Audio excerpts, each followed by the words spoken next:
আমার কোনো কাছের জিনিস আমার থেকে দূরে চলে যাচ্ছে। বাবা। নমস্কার দিদি। নমস্কার।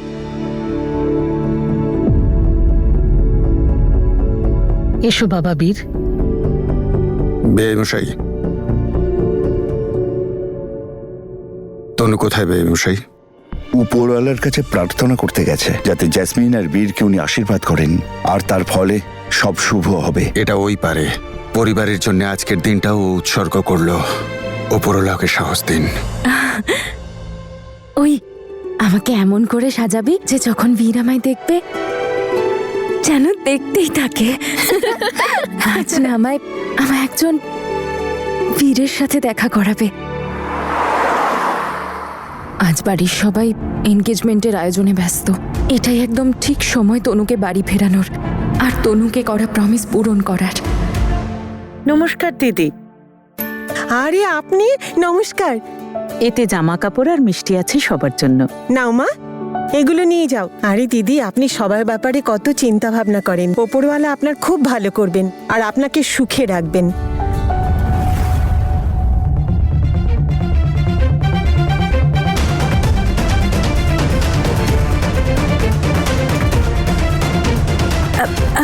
মা,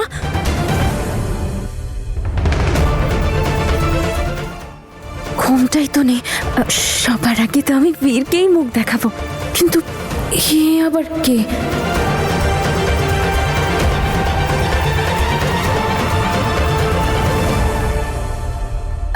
মা, কেমন লাগছে আমায়? খুব সুন্দর লাগছে মা। দেখো, উনি তোমাদের জন্য মিষ্টি এনেছেন। নাও, খেয়ে নাও। লাড্ডু? মা জানো আমার বর আসবে আজকে। দাও। আপনাকে বলেছিলাম না ওর ব্যাপারে? সারা দিন বীরের জন্য অপেক্ষা করছে। আজ ওর জন্য সাজগোজ করেছে।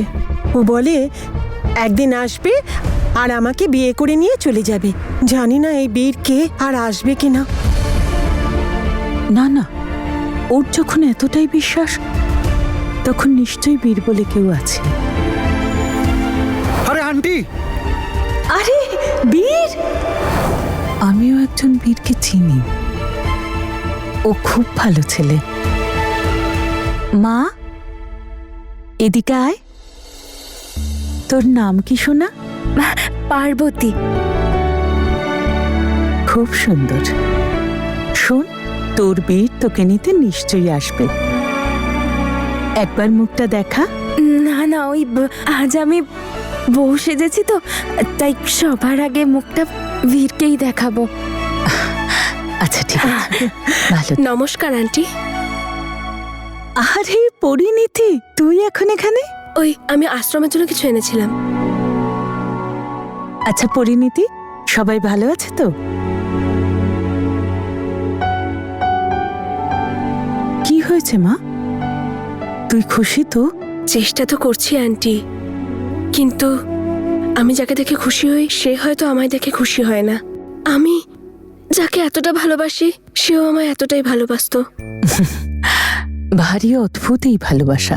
দেখিস, তুই যাকে ভালোবাসবি সে তোকে যতই কষ্ট দিক না কেন, সুখ তুই তার কাছে গেলেই পাবি। যদি ভালোবাসা একতরফা হয় তাহলে? তাহলে দুতরফের করে নে। তুই গিয়ে ওকে বলে দে তুই ওকে কত ভালোবাসিস। এই পৃথিবীতে না ভালোবাসাটাই কম। তুই যদি সেই মানুষটাকে সত্যিকারের ভালোবাসিস না, তাহলে তার সাহস হবে নাকি তোকে অস্বীকার করার? তুই তোর ভালোবাসাকে নিশ্চয়ই পাবি। আর মা, তুইও তোর বরকে নিশ্চয়ই পাবি। আমি তোকে আশীর্বাদ করলাম। তুই তোর বীরের জন্য অনেক অপেক্ষা করেছিস।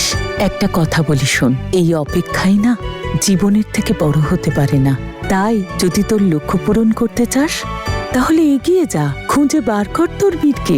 দেখ কোথায় লুকিয়ে আছে। কে জানে, ও হয়তো তোর জন্য অপেক্ষা করছে।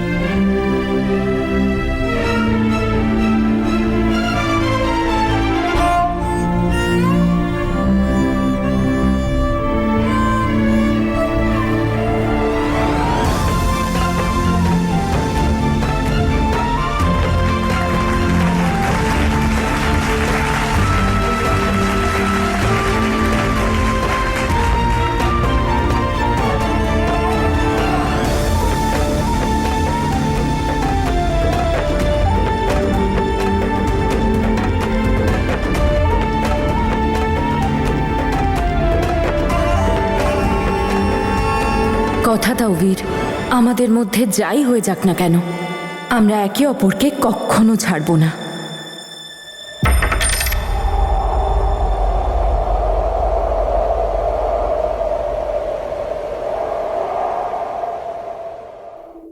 বাবা, যদি এইভাবে হাত কাঁপে তাহলে দায়িত্ব কিভাবে পালন করবি?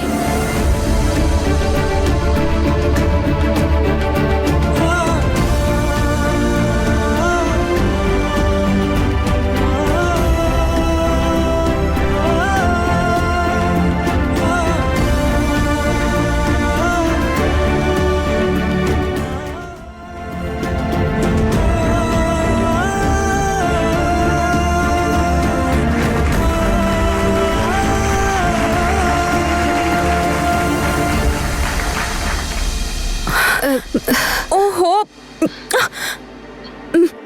তুই এখানে আমায় কেন আনলি কোমল? আজ তো আমার বিয়ে, তাই না? ডান্স করতে হবে, আমাদের গান গাইতে হবে, আর বীরও তো চলে আসবে। আচ্ছা, নাচ গান হই হুল্লোড় সব কিছু হবে, কিন্তু একটু পরে, কারণ আজ মায়ের সাথে দেখা করতে সরকারি অফিসার আসবে। উনি চলে গেলেই নাচ গান হবে, ঠিক আছে? কিন্তু বীর চলে এলে কি করে আসবে? বাইরের দরজা তো বন্ধ। 1 মিনিট ম্যাডাম, আপনি যেতে পারবেন না। কেন যেতে পারবো না? আমার মা আছেন ভিতরে। ম্যাডাম, বললাম না আজকে ইন্সপেকশন আছে, দরজা খোলা যাবে না। ইন্সপেকশন?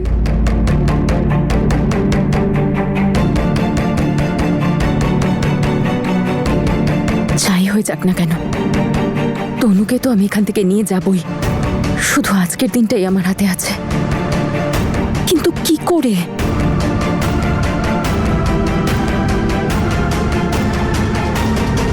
বাইরের দরজা বন্ধ, তাহলে ওই দিদি বীরকে নিয়ে আসবে কি করে? দিদি, এটা কিন্তু আমাদের দুজনের সিক্রেট, কাউকে কিচ্ছু বলবে না। ওই কাল একটা দিদি এসেছিল, ও আমাকে বলেছে যে ও আমার বীরকে চেনে, আর ও আমার বীরকে আমার কাছে নিয়ে আসবে, প্রমিস করেছিল। আমরা ইনফরমেশন পেয়েছি এই আশ্রমের মধ্যে নানানভাবে ক্রিমিনাল অ্যাক্টিভিটিস হচ্ছে, সেই জন্য আমরা চেকিং করতে এসেছি। এমনিতে তো সব ঠিক আছে, কিন্তু যাদের মাথার দোষ রয়েছে তাদেরকে এখানে নয়, বরং সঠিক হাসপাতালে রাখতে হবে, যাতে ট্রিটমেন্ট হয়। তার কোনো দরকার হবে না ইন্সপেক্টর সাহেব। এখানে কেউ বেশি অসুস্থ নয় যার জন্য প্রবলেম হতে পারে। হ্যাঁ, 2-3 জন মেয়ে আছে, তাদের উপরে আমরা আলাদা করে নজর দিই, কিন্তু তার জন্য কোনো সমস্যা হয় না। আমাদেরকে ওদের রেকর্ড দেখান, আমি চেক করে তবেই বলতে পারবো। যা তো, রেকর্ডের ডায়েরিটা নিয়ে আয় তো। হ্যাঁ, এক্ষুনি আনছি। না না না না না, অনেক বড় প্রবলেম হয়ে যাবে। যদি তনুকে অন্য কোথাও শিফট করে দেয় তাহলে ফিরিয়ে আনা খুব কঠিন হবে। জেসমিন, চল ডান্স করব। আয় না, আয় না জেসমিন, আয় না। আরে না না সুইটি, আমি একবার আয় যাবো না। এত করে ওরা বলছে, করে নাও একটু নাচ, কিন্তু সামলে।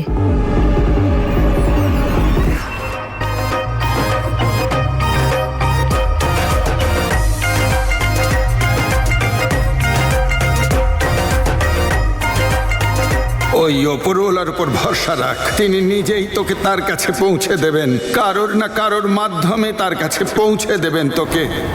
ওই বাবা বলেছিলেন যে উপরওয়ালা কোনো না কোনো একটা রাস্তা দেখাবেন, কিন্তু আমি তো কোনো রাস্তা দেখতে পাচ্ছি না।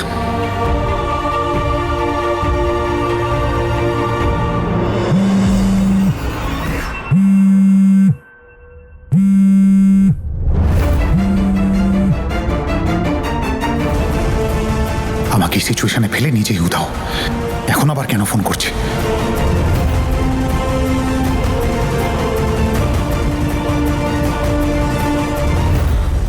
হ্যাঁ বলো, কি বলবে? হ্যালো, তুমি ফোন তুলছো না কেন? আরে কেন ফোন করেছো সেটা বলো। কাজের কথা হলো এটাই, আমি বার্নালার একটা আশ্রমে আছি, আর তুমি প্লিজ এখানে তাড়াতাড়ি এসো, ইটস আর্জেন্ট। সিরিয়াসলি? তোমার হয়তো মনে নেই, কিন্তু আজকে আমার আশীর্বাদ, আর সেটাও তোমার দয়াতে হয়েছে। এতগুলো প্রবলেম ক্রিয়েট করেছো তুমি আমার জন্য, আর এখন চাইছো যে এই সব কিছু ছেড়ে আসি যাতে আরো প্রবলেম ক্রিয়েট হয়। দেখো বীর, আমি জানি তোমার লাইফে অনেক প্রবলেমস আছে, কিন্তু তুমি তো চাও তোমার লাইফের সবচেয়ে বড় প্রবলেমটা সলভ হোক। তাহলে আমার কথা শোনো আর প্লিজ এসো। দেখো, তারপর বলো না আমি কিছু বলিনি, ওকে? আমার কাছে না তোমার ফালতু কথা শোনার জন্য টাইম নেই, ঠিক আছে? বাই। লিসেন বীর, যদি তনুকে তুমি সত্যিই ভালোবাসো তাহলে আর কোনো প্রশ্ন না করে এখানে চলে আসবে, না হলে তুমি সারা জীবন এটা ভেবে রিগ্রেট করবে যে তুমি আজ আমার কথা শোনোনি।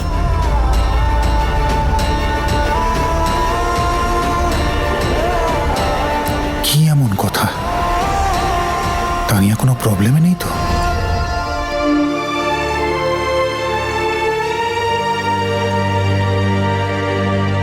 বীর, এসো না, ডান্স করবে। এসো এসো,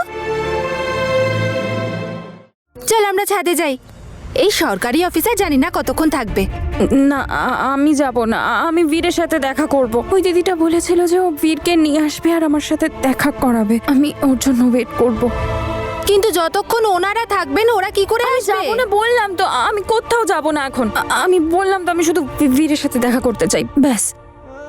যদি তনুকে তুমি সত্যিই ভালোবাসো তাহলে আর কোনো প্রশ্ন না করে এখানে চলে আসবে, না হলে তুমি সারা জীবন এটা ভেবে রিগ্রেট করবে যে তুমি আজ আমার কথা শোনোনি। কি এমন হতে পারে যেটার জন্য তানিয়া আমাকে এত জোর করে ডাকছে? যেটাই হোক না কেন, আমার যাওয়া উচিত।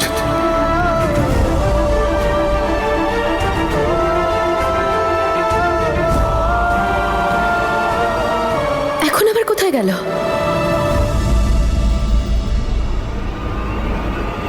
হ্যাঁ হ্যাঁ, বলো কোথায় আসতে হবে? কি বার্নালা? আচ্ছা ঠিক আছে, আমাকে লোকেশন পাঠাও। হ্যাঁ,